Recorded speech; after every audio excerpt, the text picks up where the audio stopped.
우리에게 주시는 하나님의 말씀은 누가복음 5장 1절에서 11절까지입니다. 신약성경 95페이지 누가복음 5장 1절에서 11절까지입니다. 다 찾으신 줄 믿고 우리 한 절씩 교독하도록 하겠습니다. 5장 1절에서 11절. 무리가 몰려와서 하나님의 말씀을 들을새 예수는 게네사렛 호숫가에 서서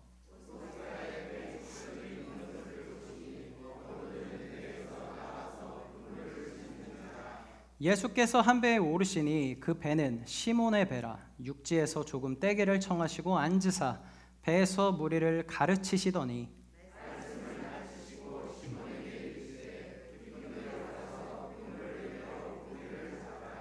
시몬이 대답하여 이르되 선생님, 우리들이 밤이 새도록 수고하였으되 잡은 것이 없지만은 말씀에 의지하여 내가 그물을 내리리이다 하고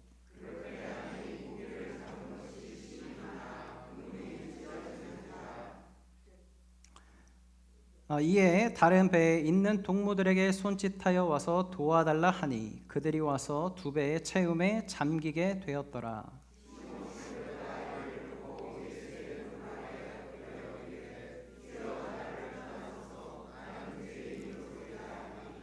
이는 자기 및 자기와 함께 있는 모든 사람이 고기 잡힌 것으로 말미암아 놀라고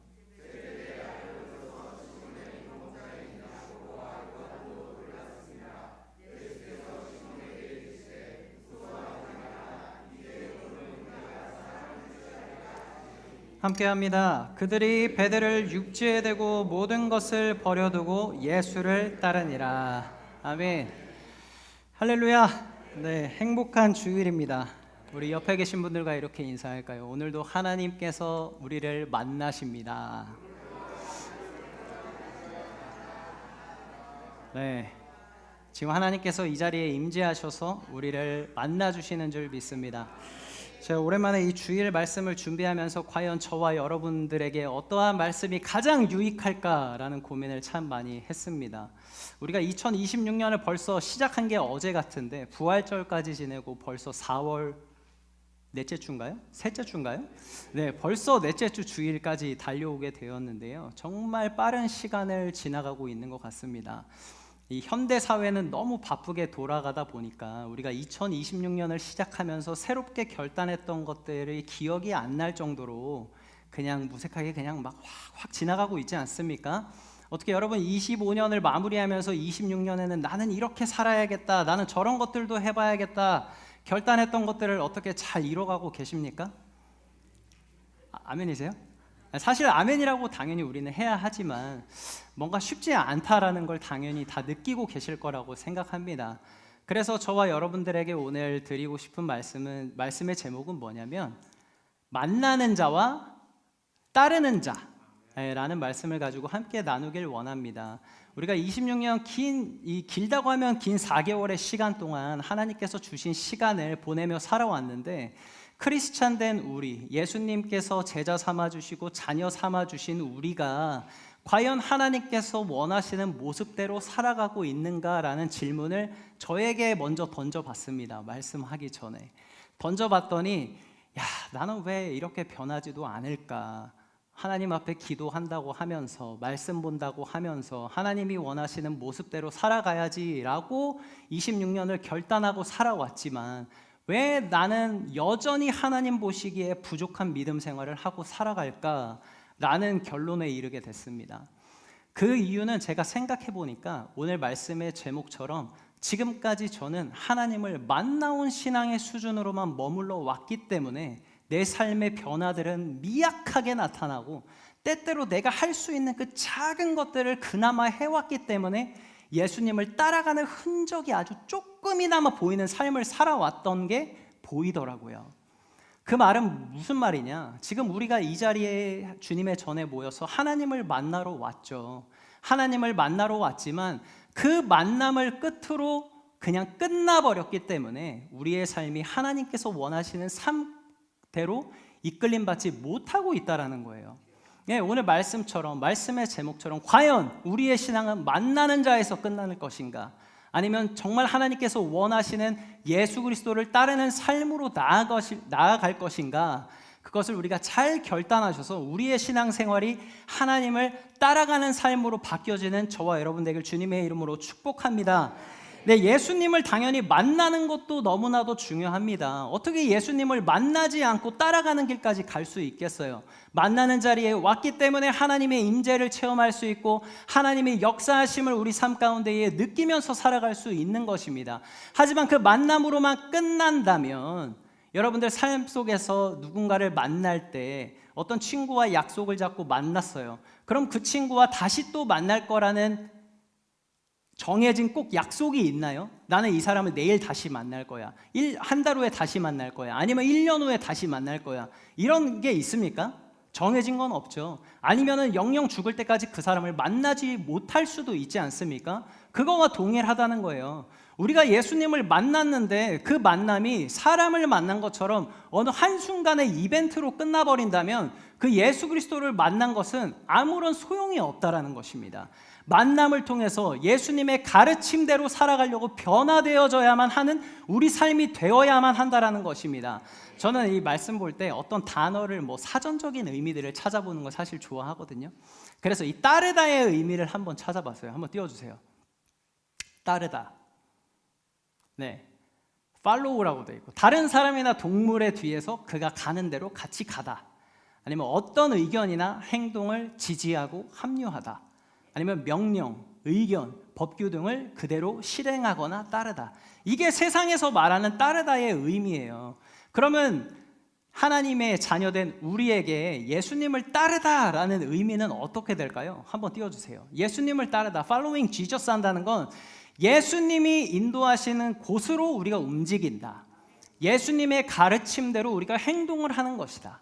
또 예수님께서 보여주신 그 공생애의 삶을 통해서 보여주신 그 모범의 예에 집중하고 한마디로 pay attention 한다는 소리입니다. 그러니까 이러한 것들을 우리가 지켜 행할 때 비로소 하나님께서 궁극적으로 원하시는 예수님을 따라가는 삶을 살아갈 수 있다는 것입니다. 그렇게 살아가야만 하나님이 원하시는 참된 크리스찬의 모습이 될 수 있다는 겁니다. 저는 이 말씀을 준비하면서 한 문장이 떠올랐어요. 어떤 말이냐면 수많은 사람들이 예수님을 만나지만 소수만이 예수를 따른다라는 생각이 들더라고요. 다시 한번 다 같이 한번 외쳐볼까요? 한번 다시 띄워주세요. 시작. 많은 사람이 예수님을 만나지만 소수만이 예수님을 따른다.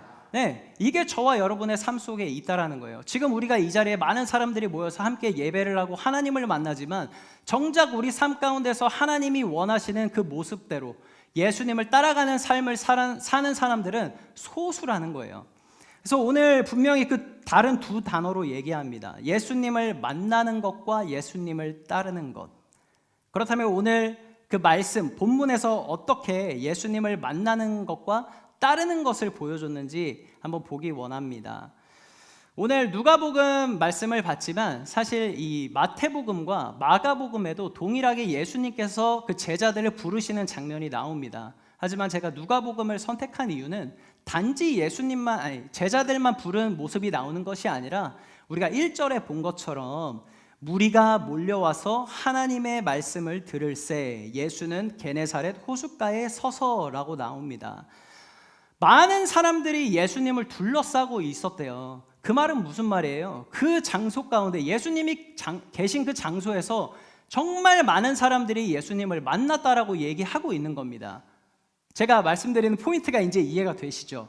네, 수많은 사람들이 예수를 만났지만 따르는 사람은 오늘 본문에는 그 수많은 사람들이 다 예수님을 따랐다 이런 말은 없지만 최소한 몇 명이 따랐다라는 말이 있어요. 예수님의 제자 4명이 따랐다는 말은 있습니다.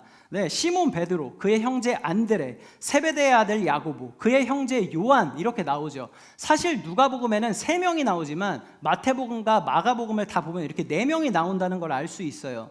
수많은 사람들 중에는요 종교 지도자인 바리새인들도 있었고요 사두개인들도 있었어요. 근데 그 가운데서 정말 하나님께서 원하시는 모습으로 그 따라가는 길을 걸어갔던 사람들이었을까요? 그 사람들이? 아니었죠. 결국에는 예수님을 십자가의 죽음으로 몰고 가는 그러한 사람들이 바로 바리새인과 사두개인들이지 않았습니까? 그렇다면 우리의 모습은 어떻습니까? 예수님을 만났다라고 하지만 내가 예수 그리스도를 십자가에 못 박은 적이 없는가? 내 삶을 통해서 하나님을 부인한 적은 없었는가? 그 사람들과 과연 우리의 삶이 많이 달랐다라고 얘기할 수 있을까요? 저는 그렇게 생각하지 않습니다. 제 삶을 돌아봐도 나는 십자가 예수 그리스도 날 위해 죽으신 그분을 믿는다라고 얘기하지만 예수 그리스도를 따라가는 삶보다는 오히려 십자가를 등지고 내가 원하는 욕구와 갈망함과 그런 것들을 쫓아서 죄악된 모습을 살아갈 때가 너무나도 많이 있었다라는 거예요. 저만 그러지는 않았겠죠. 여러분들도 그런 삶들이 있었을 거라고 저는 생각합니다. 그렇다면 예수님께서 원하시는 그 따라가는 삶을 살기 위해서는 우리는 어떻게 해야 할까요? 예수님이 그래서 11절에 보시면 4명 베드로, 안드레, 야고보, 요한에게 나를 따르라 라고 얘기했을 때 이 제자들이 어떻게 반응했나요? 11절에 보면 그들이 베드를 육지에 대고 모든 것을 버려두고 예수를 따르니라 라고 얘기해 봅니다. 11절을 묵상해 보니까요, 어떤 모습이 진정으로 예수님을 따르는 건지 알 수 있다라는 거예요. 그렇다면 하나님을 따르는 것, 예수님을 진정으로 따르는 것은 그 사람에게 어떠한 표시가 나타날까요? 저는 오늘 이 2가지를 여러분들에게 나누고 싶습니다. 예수님을 진정으로 따르는 제자들에게 나타나는 첫 번째 표시는요, 헌신하는 삶이라는 거예요. 헌신하는 삶. Committed life. 우리의 삶이 헌신되는 삶으로 나아가야라고 한다라는 겁니다. 아까 보여드렸던 그 예수님을 따르는 것 한번 다시 보여주세요. 예수님이 인도하시는 곳으로 움직임, 예수님의 가르침대로 행동하는 것, 예수님께서 보여주신 삶에 집중하는 것, 이 3가지를 지키면서 우리가 살아가려면요, 헌신과 책무가 따릅니다. 아멘입니까? 우리가 가만히 있는데 아무것도 하지 않는데 예수님이 원하시는 그 따라가는 삶을 살 수 있습니까? 아니라는 거예요. 우리가 계속해서 결단해야 되고요, 그렇게 살려고 애써야 한다라는 거예요. 그래서 11절에 그들이 베드를 육지에 대고 모든 것을 버려두고 따르니라.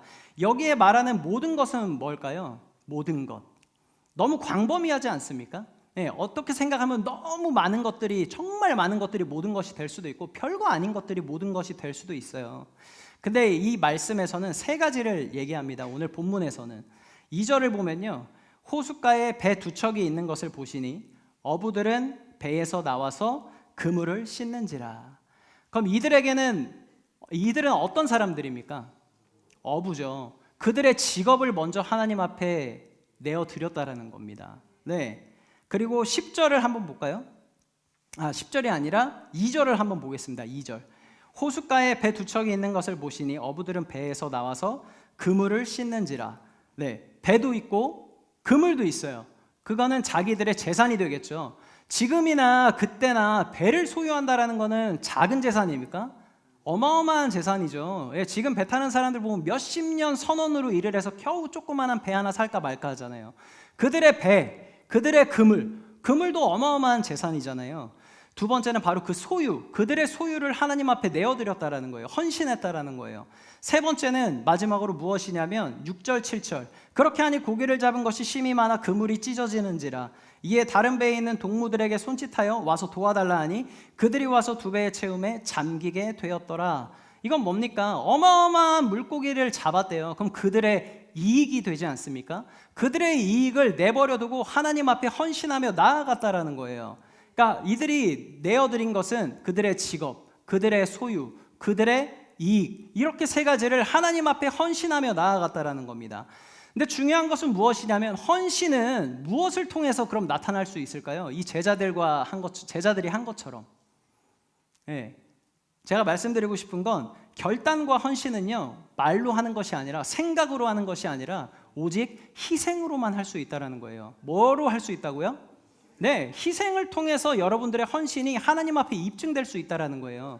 우리가 말로만 하나님 내가 주를 위해 살겠습니다, 내가 이렇게 하나님 앞에 드려보겠습니다, 이런 것들은 말로 하는 것들은 아무런 의미가 없다라는 거예요. 이 제자들처럼 그들의 직업도, 그들의 소유도, 그들의 이익도 하나님 앞에 희생할 수 있을 때 그 헌신이 바로 하나님께서 가장 기뻐하는 헌신의 삶이 될 수 있다는 겁니다. 네, 그렇게 삶을 살아내는 저와 여러분 되길 주님의 이름으로 축복합니다. 제가 말씀드린 것처럼 희생 없이는 헌신을 진정한 헌신이라고 할 수 있습니까? 아니라고 했죠. 우리의 삶 속에서 여러분 누군가를 만나려고 할 때 여러분들의 시간과 여러분들의 물질을 희생해서 그 사람과의 관계를 형성해 나아가려고 하죠. 그것과 동일하다는 거예요. 여러분들의 어떠한 작은 것도 포기하지 아니하고선 여러분들의 삶을 헌신된 삶으로 하나님께서는 받으실 수가 없다라는 겁니다. 아멘이세요? 네. 근데 참 어렵죠. 제자들과 우리를 한번 비교해 보자니 우리의 직업도 버려야 되고 우리의 소유도 버려야 되고 우리의 이익도 버리래요. 근데 예수님께서 말씀하시는 게 여러분들의 지금 살고 있는 집을 팔고 무슨 직업을 버리고 여러분들이 벌고 있는 돈들을 다 하나님 앞에 바쳐서 나와라, 이렇게 말씀하시는 하나님이 아니라는 거예요. 제가 말씀드리는 포인트는 방금도 말씀드렸죠. 헌신은 무엇을 통해서? 희생을 통해서 할 수 있다는 거예요. 작은 것도 희생하지 못하는 사람들에게 이 제자들처럼 큰 거를 요구하지는 않으십니다. 예, 작은 것부터 우리가 희생하며 나아갈 수 있을 때 하나님께서 제자들처럼 부르실 수 있다는 거예요. 예, 그 포인트를 우리가 짚고 묵상하면서 살아갈 수 있어야 된다는 겁니다. 언젠간 하나님께서 원하실 때에 정말 이 제자들과 같이 큰 것들을 요구하시면서 언젠가 우리에게 희생하라고 하실 때가 올 수도 있습니다. 저는 그때가 오기를 바라고 있습니다. 네, 그게 하나님께 우리가 더 크게 쓰임받는 길 아니겠습니까? 그래서 저는 이 제자들의 말씀을 보면서 제가 지금 뭐 직장 생활을 하고 있지만 계속해서 기도하는 건 무엇이냐, 제가 지금 비행을 하고 있지만 비행을 하면서도 제가 은퇴할 때까지 비행을 하겠다라고 어디 다니면서 얘기하지는 않습니다. 네. 뭐 딴 사람들은 그냥 직장 하나 얻어서 은퇴할 때까지 열심히 그냥 돈 벌고 살다가 그냥 하나님 앞에 부르심 받으면 되겠지 정도의 삶으로 생각하시겠지만 저는 좀 다릅니다. 네. 하나님께서 주신 달란트로 조종사도 해보고 다양하게 하고 있지만 그것들이 언젠가 하나님의 때에 그만두라고 하실 수 있지 않겠어요? 너 다시 목회의 길로 돌아서 라고 저에게 요구하실 수 있잖아요. 네. 그럼 제가 기도하는 것은 무엇이냐? 그때에 제자들처럼 내 직업도 버리고 내가 가지고 있는 소유, 뭐 사실 가진 것도 뭐 없습니다. 예, 소유를 버리고 뭐 이익, 뭐 조종사 월급, 뭐 그쵸, 그런 것들을 다 포기하고 너 다시 주님의 길을 가라라고 말씀했을 때 제자들처럼 뒤도 안 돌아보고 갈 수 있게 해달라는 기도를 합니다. 예, 근데 아쉬움은 있을 것 같아요. 제자들처럼 저는 완벽하지 않으니까 약간 살짝 뒤돌아볼 것 같아요. 이럴 것 같기는 합니다. 그러니까 제가 말씀드리고 싶은 것은 하나님께서 우리에게 원하시는 건 정말 희생된 헌신을 통해 너의 삶을 나에게 보여줘라라고 말씀하고 있는 거예요. 우리는 희생하기 너무 싫어해요. 그렇지 않습니까? 네, 그냥 우리 나 중심적인 삶을 살기 원하잖아요. 내가 하고 싶은 것, 내가 이루고 싶은 것, 목표들을 다 설정해두고 내가 그것들을 먼저 다 이뤄가야지, 이런 것들을 다 세워갑니다. 근데 그것조차도 우리 뜻대로 되지도 않으면서 그거를 어떻게든 해보려고 우린 아둥바둥 살잖아요. 예, 근데 그것도 하나님께 다 맡기시라는 얘기예요.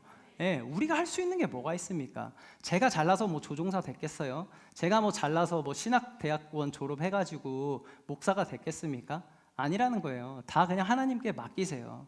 하나님께 맡기면요, 우리에게 주신 것들이 정말 그분의 의도와 계획에 맞게 우리의 삶을 다 이끌어 가시면서 열어주신다라는 거예요. 그러니까 우리가 준비되어야 할 것은 우리의 삶을 하나님 앞에 온전히 헌신할 수 있는, 희생할 수 있는 마음을 가지고 살아가야 된다라는 겁니다. 그렇게 될 때 하나님께서 우리의 삶을 이끌어 주시고 복된 길로 인도하여 주신다라는 겁니다. 참 이게 말씀을 하다 보면 재밌는 게 이 계획한 대로 항상 흘러가지가 않는 것 같아요. 준비한 대로, 준비한 대로 흘러가지 않고, 그래서 이 말씀 자리에 서는 건 참 어렵고 무서운 것 같습니다. 자, 그러면 이 희생에 대해서 제가 지금 말씀드리고 있는데 예수님께서는요, 누가복음 9장에 아주 재밌는 말씀들을 하세요. 저는 이걸 보면서 우리 예수님도 참, 그러니까 예수님은 당연히 하나님이시지만 어쨌건 그 성육신, 육신을 입고 오셨잖아요. 제가 이걸 보면서 우리 예수님도 꽤 까탈스러운 사람이었다 라는 생각이 드는 말씀이었거든요. 누가복음 9장 57절에서 62절입니다. 제가 읽어드릴게요. 길 가실 때에 어떤 사람이 여짜오되 어디로 가시든지 나는 따르리이다. 예수께서 이르시되 여우도 굴이 있고 공중의 새도 집이 있으되 인자는 머리 둘 곳이 없도다 하시고 또 다른 사람에게 나를 따르라 하시니 그가 이르되 나로 먼저 가서 내 아버지를 장사하게 하옵소서. 이르시되 죽은 자들로 자기 죽은 자들을 장사하게 하고 너는 가서 하나님의 나라를 전파하라 하시고 또 다른 사람이 이르되 주여 내가 주를 따르겠나이다마는 나로 먼저 내 가족을 작별하게 허락하소서. 예수께서 이르시되 손에 쟁기를 잡고 뒤를 돌아보는 자는 하나님 나라에 합당하지 아니하리라 하시니라. 아멘. 자, 읽어봐도 뭔가 좀 재밌지 않습니까? 야, 이거 어떻게 이렇게 말할 수 있지? 약간 그런 생각이 저는 들더라고요. 이걸 보면서 아니 따르겠다고 하는데 그럼 따라와봐. 그런 상황이 있구나. 그럼 그거 해결하고 따라와. 약간 이러시지 않겠어요? 여러분이라면? 아니에요? 저라면 그럴 것 같아요. 나를 따라온다는데 땡큐지. 약간 그런 생각 들면서 할 일이 남아있어? 조금 마무리하고 와. 그런 생각이 들지 않아요? 근데 예수님은 엄청 가혹하게 말씀하시잖아요. 지금 보면요. 예수님이 그렇다고 뭐 따라올래라고 물어본 것도 아니에요. 3명 중에 1명만 물어보셨어요. 3가지 시나리오가 나오거든요. 첫 번째는 누군지 모르는 그냥 지나가고 계시는데 갑자기 주님 제가 예수님을 따르겠습니다 라고 얘기하고 있죠. 어디로 가시든지 따르겠습니다 라고 하죠. 예수님께서는 이렇게 답하셨죠. 예수께서 이르시되 여우도 굴이 있고 공중의 새도 집이 있으되 인자는 머리 둘 곳이 없다 하시고, 이 말은 무슨 말일까요? 너가 나를 따라가려고 하는 길은 쉽지 않은 길이야. 너가 생각하는 것만큼 뭔가 우리가 누리고 뭔가 즐기고 그런 삶을 사는 게 아니야. 그렇다고 우리가 이 땅에서 살면서 하나님의 축복을 누리지 말라라는 게 아니에요. 여기서 말씀하는 건 너가 따르려고 하는 길은 희생해야 되는 길이야 라고 말씀하고 있는 겁니다. 너가 정말 그 희생할 준비가 됐어? 희생할 수 있겠어? 라고 물어보고 계신 거예요. 그러니까 이 사람은 떠나갔죠. 따르지 못하고. 두 번째 시나리오에 나오는 사람은 어떻습니까? 이제는 예수님이 어떤 사람에게 물어보셨어요. 나를 따르라 하시니 그가 답을 하죠. 나로 먼저 가서 내 아버지를 장사하게 허락하옵소서. 그러니까 예수님이 죽은 자들로 자기의 죽은 자를 장사하게 하고 너는 가서 하나님의 나라를 전파해라 라고 하십니다. 어때요 여러분? 정말 이건 좀 속된 말로 약간 빡세지 않습니까? 아버지의 그 죽음을 기다리고 있는, 사실 여기서는 아버지가 지금 돌아가신 상태가 아닌 거예요. 왜냐하면 여러분도 많이 들으셔서 알겠지만 중동은 사람이 죽으면 그날 장사를 다 치르지 않습니까?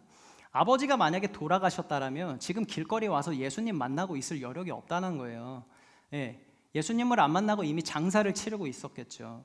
그러니까 우리 아픈 아버지가 있는데 그 아버지가 언제 돌아가실지 모르니까 내가 장사를 다 하고 그리고 예수님을 따라갈게요 라고 얘기하고 있는 겁니다.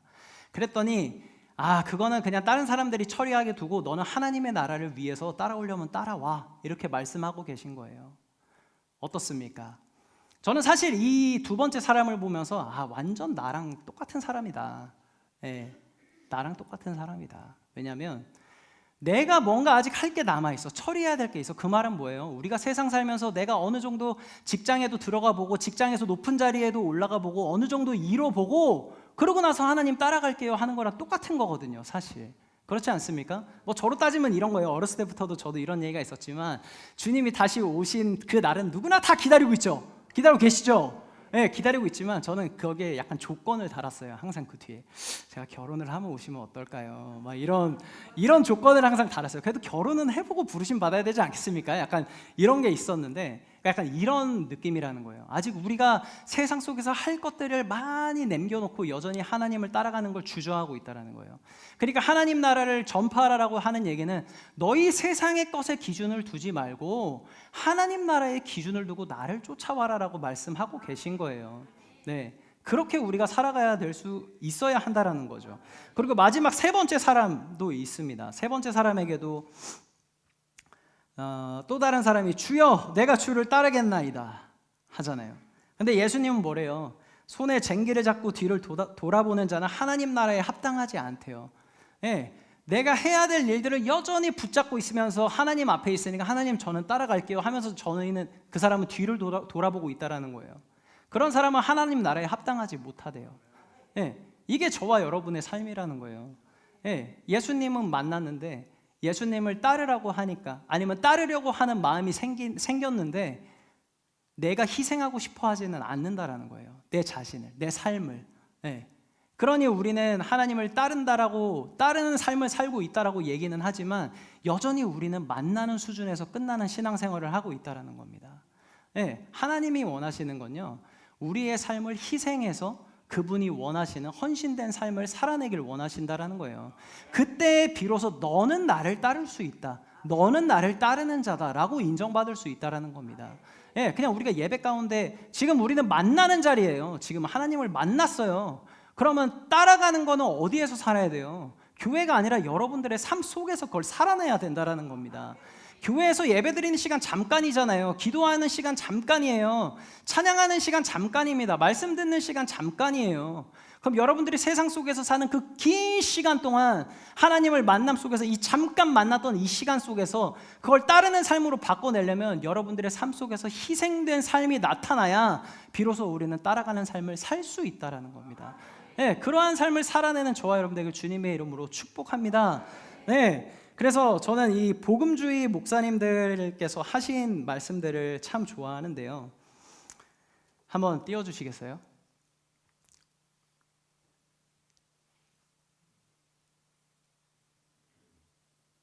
네, 척 스윈들 목사님이 하신 말씀입니다. 제가 이거를 직역한 건데 이 말씀을 하십니다. 예수님께서는 여러 번 의도적으로 사람의 마음을 흔드는 말씀을 던지셨습니다. 그 말씀은 단순히 듣고 지나갈 수 있는 것이 아니라 헌신을 요구하는 말씀이었습니다. 그때마다 많은 무리들이 떠나갔습니다. 그리고 결국 남는 자와 떠나는 자를 가르는 것은 희생이었습니다 라고 그 목사님이 설교 중에 말씀하셨어요. 그럼 저와 여러분들은 과연 구경꾼에 서 있습니까? 아니면 남는 자로 남아 있겠습니까? 네, 이 질문을 저희에게 던져보면 제 삶을 돌아봐도 구경꾼으로 남아있을 때가 더 많았던 것 같아요. 네. 하나님께서 우리에게 각자 원하시는 희생의 부분들은 다 다릅니다. 네. 하지만 그 희생이 우리에게 왔을 때, 요구하실 때 그것들을 우리가 하나님 앞에 온전히 희생하지 못한다면 그것은 하나님과 나 사이에 장애물로 남게 된다는 겁니다. 네. 그 희생할 수 있는 우리의 마음 가운데 준비가 되어져야 된다는 거죠. 그렇게 준비하셔서 하나님 앞에 온전히 희생하며 살아가는 저와 여러분 되길 주님의 이름으로 축복합니다. 그렇다면 우리의 삶 속에서 끊임없이 던져야 하는 질문은 무엇일까요? 예, 이번 한 주간 살면서 여러분들 좀 묵상해 보셨으면 좋을 것 같아요. 보통 우리가 생각할 때 나는 지금까지 무엇을 희생하며 살아왔는가를 많이 아마 생각할 거라고 생각해요. 무엇을 많이 희생했을까? 나는 하나님 앞에 무엇을 잘 희생할 수 있을까? 그거를 묵상하지 말고요, 나는 하나님 앞에 무엇을 희생하지 원치 않는가를 한번 묵상하는 삶을 살아보셨으면 좋을 것 같아요. 네, 그것들을 비로소 우리가 넘어설 때요, 신앙의 성숙이 일어납니다. 지금 우리가 하고 있는 건요, 이미 우리가 습관적으로 또 계속되는 반복되는 훈련을 통해서 너무나도 잘하고 있는 것들이 많이 있죠. 하지만 우리가 잘하지 못하는 것들이 더 많이 있다는 거예요. 근데 우리는 그것들을 찾으려고 하지 않아요. 왜냐? 희생하지 않으려고 하니까. 그걸 하나님 앞에 드리기 아까워하니까. 네. 그래서 하나님께 기꺼이 희생하지 않으려 하는 것은 무엇인지 우리가 이번 한 주간 잘 묵상하셔서 승리하시는 저와 여러분 되길 주님의 이름으로 축복합니다. 그래서 이제 첫 번째는 예수님을 진정으로 따르는 저와 여러분의 삶에서 나타나는 첫 번째 표시는 희생을 통한 헌신하는 삶이라고 말씀드리고 싶습니다. 그렇다면 예수님을 진정으로 따르는 자들에게 나타나는 두 번째 표시는 변화하는 삶입니다. 변화하는 삶. 뭐라고요? 네, 우리가 정말 예수님을 따라간다면요, 이전과 같을 수 없어요. 우리는 새로워질 수밖에 없습니다. 아멘이십니까? 네, 우리의 삶은 절대로 그냥 이대로일 수 없어요. 그러니까 제가 여러분들께 보증할 수 있어요. 예수님을 따르는 거에 희생하는 그 헌신하는 삶을 살면요, 우리의 삶은 무조건 변화될 거고요, 예수님께서 변화시켜 주신다고 약속을 하셨습니다. 궁극적으로 예수님이 우리를 부르시는 것은 그것이 바로 우리를 변화시키는 과정이기 때문이라는 겁니다. 우리 다시 본문으로 들어와서 예수님께서 제자들을 부르시는 장면을 보면요, 10절에 무서워하지 말라, 이제 후로는 내가 사람을 취하리라 하시니, 변화가 시작된 건요, 예수님께서 선포하시고 명령을 하고 계신 겁니다. 지금까지는 너희는 어부였으나 이제는 사람을 낚는 어부가 될 것이야. 그래서 마태복음 4장 19절에 동일하게 말씀하시죠. 말씀하시되 나를 따라오라, 내가 너희를 사람을 낚는 어부가 되게 하리라 하시니, 거기에는 예수님께서 우리에게 주시는 약속이 있다라는 거예요. 새롭게 변화를 시켜주시겠다라는 약속이 있다라는 겁니다. 나를 따라오면 너는 변하리라. 그들의 직업만이 변하는 게 아니었어요. 제자들의 삶의 초점이 그냥 그물을 던져서 물고기를 잡아서 삶을 그냥 그럭저럭 사는 삶이었다면, 예수 그리스도께서 그들을 만나주셔서 따르는 삶으로 바꿔주셔서 그들의 삶의 초점이 세상의 것이 아니라 하나님 나라의 초점으로 바꿔주셨다라는 겁니다. 그게 바로 하나님께서 변화의 시작을 보여주셨다라는 거예요. 누가복음 9장 60절, 이르시되 죽은 자들로 자기 죽은 자들을 장사하게 하고 너는 가서 하나님 나라를 전파하라 하시고, 제자들은요, 이 말씀의 의미를 정확하게 알았다라는 거예요. 더 이상 나는 세상의 가치를 두지 않겠습니다. 하나님의 나라의 가치를 두고 살아가겠습니다. 그 변화를 받아들였다라는 겁니다. 그래서 하나님 나라가 세상의 가치보다 더 중요하다라고 여길 때, 예수님을 따르겠다고 희생하며 헌신할 때, 하나님께서 우리를 변화시켜 주신다라고 말씀하고 있는 겁니다. 근데 어떻게 보면 참 쉽지 않을 것 같아요. 그 변화의 길을 걷는다라는 건. 11절 한번 볼까요? 11절. 네. 그들이 배들을 육지에 대고 모든 것을 버려두고 예수를 따르니라. 모든 것을 버려두었다. 아까 그 어마어마한 양의 그 물고기를 잡았다고 했잖아요. 얼마나 많은 물고기였겠어요. 자기가 잡고 있는 배도 담지 못하니까 저기 있는 배까지 데려와서 담았는데 배가 잠길 정도로 물고기가 잡혔대요. 그러면 어부들에게는 그 삶을 살면서 한 번쯤은 그러한 장면을 꿈꾸며 살아오지 않았겠습니까? 네, 그런 그 꿈꾸던 목표를 그날 이뤘다라는 거예요. 네, 그날 이뤘던 것을 여러분들 한번 생각해 보세요. 여러분들이 연봉이 예를 들어서 뭐 4천만 원, 5천만 원이라고 해요. 근데 어느 날 대박이 났어요. 5년 동안 벌 거를 한순간에 벌어버린 거예요. 그러면은 일반적인 사람들은 어떻게 생각하죠? 이제 계획을 세우겠죠. 이번에는 뭐 집을 어디로 옮겨볼까? 가전은 뭘로 바꿔보지? 차는 뭘로 해볼까? 뭐 이런 생각들을 보통 하지 않겠어요? 아니면은 아무것도 안 사고 그냥 5년 동안 놀아볼까? 이런 생각도 할 수 있겠죠. 네. 저는 그렇던데요. 저라면 그럴 것 같은데요. 안 그러세요? 네, 저라면 그럴 것 같아요. 네. 근데 제자들은 어떻게 했대요? 네. 이런 생각이 들었을까요? 안 들었을까요? 5년 동안 몇 년 동안 잡을 걸 한 번에 다 잡았어. 완전 초대박 친 거예요, 지금. 근데 지금 그러면 예수님을 따라갈 생각도 하면서도 한편으로는 이거면은 나 몇 년 놀고 먹고 사는데 굳이 뭐 따라가나? 이런 생각도 했을 수도 있지 않을까요는 질문을 할 수 있죠. 안 했겠죠. 안 했으니까 따라갔겠죠. 근데 이제 우리의 사람의 관점으로 한번 보자는 거예요. 충분히 그렇게 생각할 수 있을 거라는 거예요. 그러니까 우리도 그런 생각을 할 수는 있지만, 하나님이 그렇게 우리를 부르실 때 그것들을 뒤로하고 갈 수 있는 믿음이 되시면 아멘 하시죠. 네, 그런 믿음이 되실 줄 저는 믿습니다. 그렇게 살아가는 모습이 하나님이 기뻐하신다라는 거예요. 지금 속으로 보면 그게 쉽겠어? 뭐 이런 생각 드시죠? 저희는 사람이니까 그런 생각이 들 수밖에 없죠. 하지만 제자들처럼 정말 뒤돌아보지 않고 하나님이 불렀을 때 아멘하며 갈 수 있는 자. 다른 교회 성도들은 몰라도 우리 아름다운 교회 성도들은 아멘할 수 있는. 그쵸? 저는 그런 교회가 저희 교회라고 생각합니다. 절대 뒤돌아보지 않는 믿음, 아까워하지 않는 믿음. 사실 저희가 뭐 가진 게 얼마나 있어요. 막 수백억 가진 거 아니잖아요. 하나님이 우리를 부르시겠대요. 그러면 아멘 할 수 있어야 되지 않겠어요? 지금까지 몇 년을 예수 그리스도를 믿어왔습니까, 우리가? 그럼 그 정도 믿음은 우리 하나님 앞에 보여드릴 믿음은 돼야죠, 우리가. 아멘? 네. 그래서 절 위에도 기도해 주시기 바랍니다. 하나님이 부르실 때 그냥 아낌없이 대한항공을 등지고 나올 수 있는 그런 믿음이 되게 해달라고. 네, 할렐루야. 네, 참 어렵습니다. 네. 그래서 누가복음 9장 25절에 이렇게 말씀합니다. 사람이 만일 온 천하를 얻고도 자기를 잃든지 빼앗게 된지 하면 무엇이 유익하리요? 내게 원문에 보면은 이제 한글에는 자기라고 돼 있지만 원문에는 그러니까 본인의 영혼이라고까지 표현이 되어 있어요. 그러니까 우리가 다 모든 걸 얻었는데 우리의 영혼을 빼앗기면 무슨 의미가 있냐 이 말씀을 하고 있는 거거든요. 그렇다면 우리가 세상 것을 아까워하고 그 순간에 뒤돌아본 것 때문에 나의 영혼이 빼앗겨 버린다면 무슨 의미가 있겠습니까?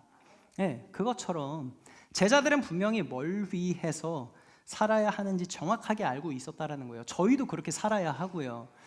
뒤돌아보는 것이 아니라 내가 지금까지 해왔던 것, 쌓아놓은 것 이런 것들을 바라보며 아까워하는 게 아니라 하나님 나라에 쓰임받을 수 있다는 거에 감사하고 죽음을 무릅쓰면서까지 그것을 지켜내려고 애써야 된다는 거예요. 사실 죽음이라고 얘기하니까 무슨 나에게 죽음이 와 라고 생각하실 수 있겠지만 여러분 세상은요 결국에는 이 종교전쟁이 올 수밖에 없습니다. 지금도 종교전쟁이 너무나도 많이 일어나고 있고 그때까지 그 끝에서 과연 믿음을 지키는 자들이 몇 명이나 있을 거라고 생각하십니까?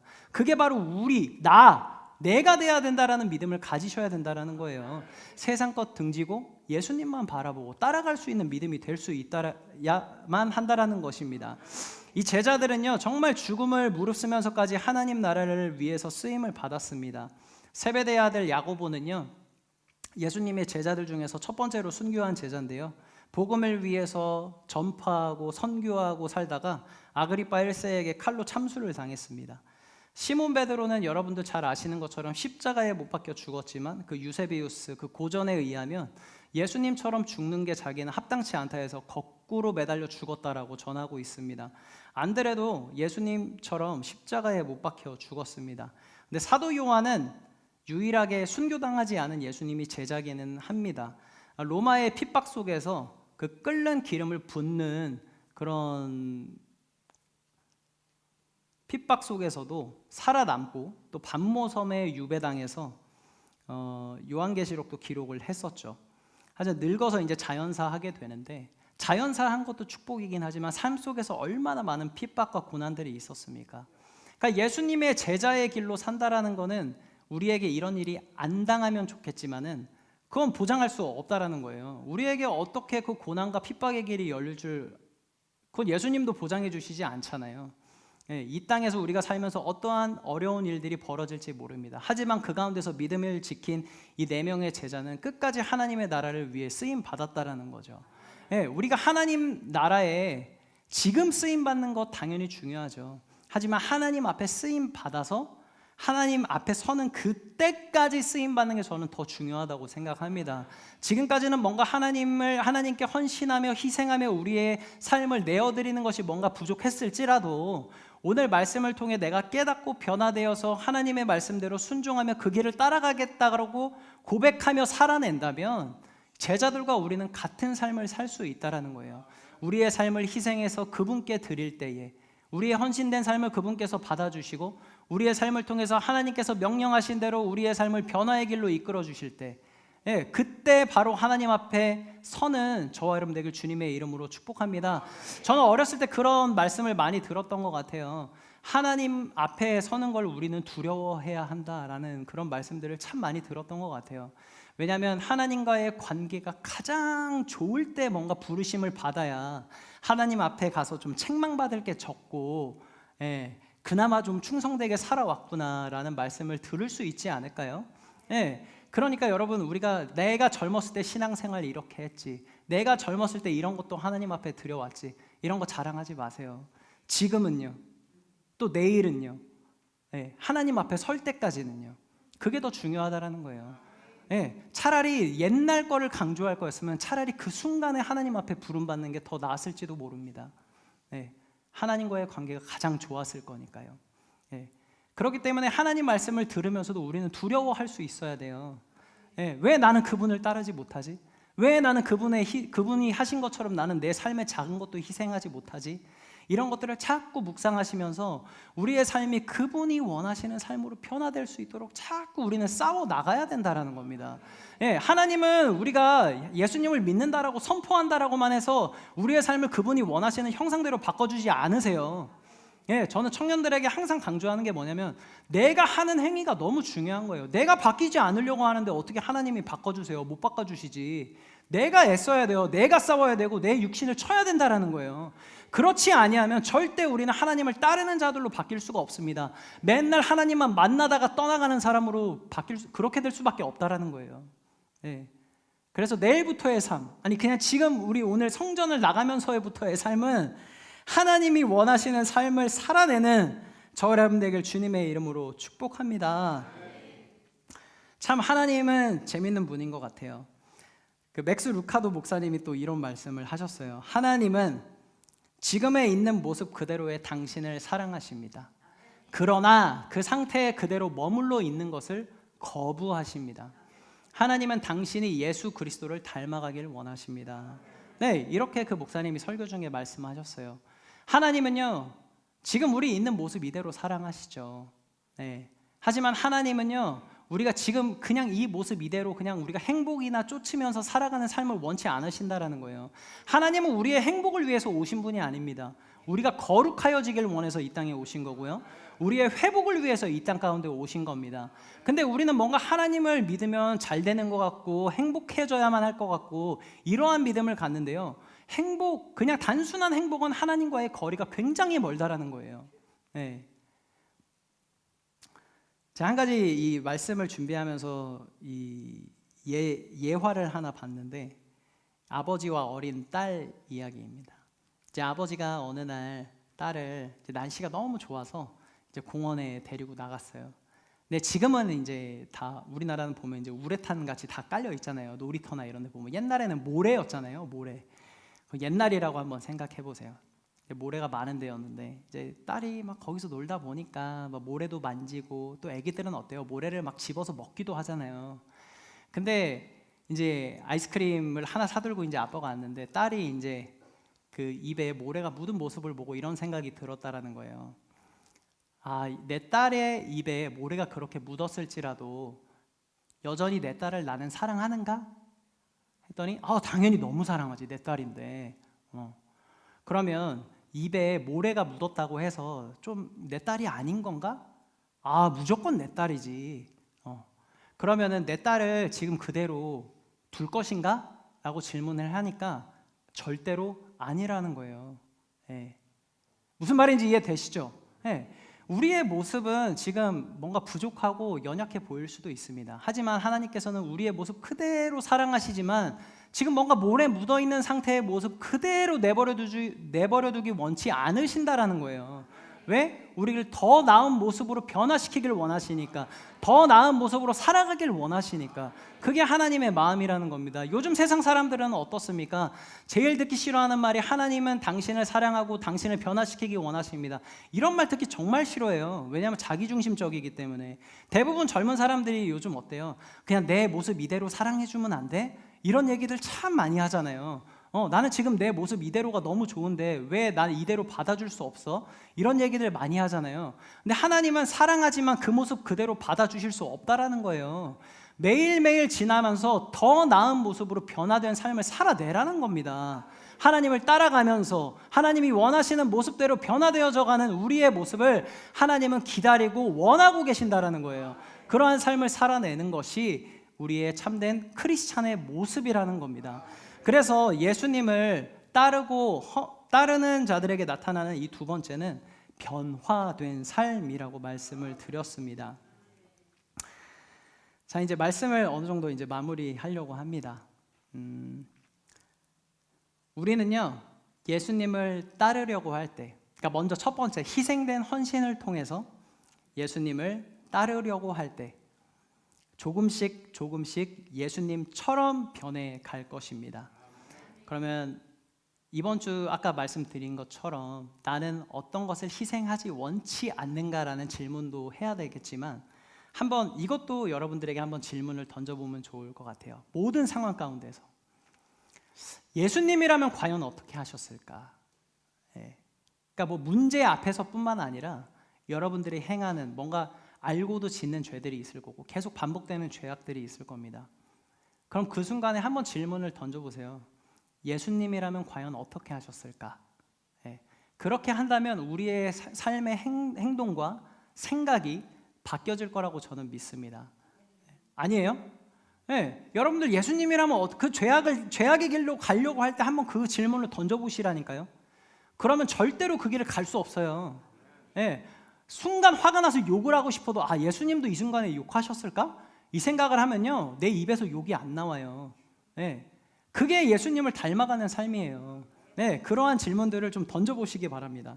그러니까 우리는 변화를 원하는데 어떻게 보면 아까 2026년을 시작하면서라는 말씀을 드린 이유도 그겁니다. 수많은 결단, 변화하는 삶을 원해하는 우리인데 변했습니까? 아니죠. 똑같아요. 25년, 24년, 24년 내 인생을 돌아봐도 크게 달라진 건 없어요. 크게 변한 것도 없고. 예.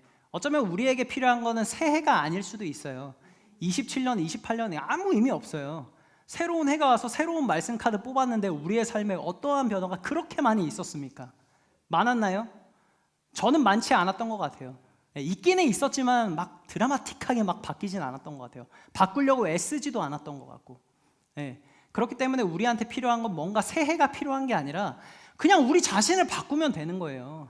우리가 바뀌면요, 우리 내일이 새로워지고요, 내년은 당연히 새로워질 거라는 거예요. 그러니까 우리가 무슨 그 카드 뽑기 뭐 이런 거 하는 것처럼 뭐 새해에는 이런 것들이 일어나겠지, 이런 기대감을 갖지 마세요. 내가 안 변하는데 그거를 수천 수백만 번 뽑아도 바뀌지 않습니다. 내가 먼저 바뀌어야 된다는 거예요. 내가 하나님의 말씀대로 따라가려고 하는 것, 내 삶에 뭔가 하나님을 위해서 희생하려고 하는 것, 그것들이 바뀌지 않으면 내 삶에 그 어떤 변화가 나타나지 않는다라는 겁니다. 그렇기 때문에 우리가 희생하고 헌신할 때, 또 그분을 따라가겠다라고 할 때, 그러니까 더 이상은 우리가 이제 변명의 자리에 서는 것이 아니라 계속해서 변화하려고 해야 한다라고 말씀을 드리고 싶습니다. 네, 오늘 짧게 그래도 말씀을 나눴는데 그 오늘 말씀의 제목처럼 과연 나는 예수님을 만나는 자인가 아니면 따르는 자인가, 한 주간 잘 묵상하시고 우리의 삶을 돌아보셔서 아까 꼭 질문해보라고 한 두 가지 있죠. 나는 어떤 것을 하나님 앞에 기꺼이 희생하지 않으려 하는가, 예수님이라면 어떻게 하셨을까, 이것들을 여러분의 삶 속에서 한번 질문을 해보세요. 당연히 뭐 1년 내내 그렇게 사실 거라고는 생각은 안 하지만 최소한 오늘 말씀을 들었으면 이번 한 주는 최소한 그 질문을 던지면서 한번 살아보세요. 저는 이 한 주간이 여러분들에게 분명히 변화를 가져오는 삶이 될 줄 저는 믿습니다. 희생을 통한 헌신, 그렇다면 변화시켜주는 그 삶까지 인도하실 그 주님을 바라보면서 우리 한 주간 승리하시는 저와 여러분 되길 주님의 이름으로 축복합니다.